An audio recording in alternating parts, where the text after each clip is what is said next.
நான் முதல்ல அந்த ஃப்ரான்ச்சைஸ் கொடுக்கும்போது எல்லாம் நல்லா தான் இருக்குது, நான் எப்படி சலூன் பிஸ்னஸ் பண்ணுறேன்னு வெளியே சொல்கிறது. எங்கள் அம்மா நான் சலூன் ஆரம்பிக்கும் போது நீ சலூன்லாம் பண்ணாத, வீணா வேணா பண்ணட்டும், நீ எல்லாம் பண்ணக்கூடாது அப்படின்னு என்னை தடுத்த அம்மா 15 வருஷம் கழித்து அவங்களே எனக்கு கடலூருக்கு ஃப்ரான்ச்சைஸ் கொடுன்னு கேட்டாங்க. நீங்களே ப்ராஃபிட் பண்ணாமல், உங்களுக்கே பிஸ்னஸ் நடத்த தெரியாமல் நீங்கள் பிஸ்னஸை வந்து ஃப்ரான்ச்சைஸ் பண்ணிங்கன்னா ads a disaster for failure.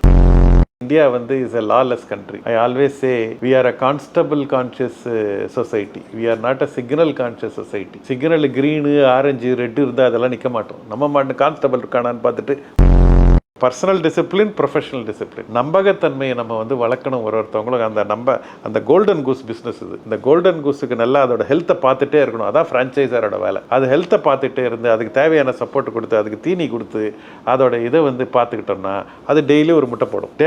கத்தி எடுத்துன்னு போய் டெய்லி வெட்டி போய் எடுத்தோம்னா ஒரே ஒரு முட்டை இருக்கும், அதோட கதை காலி.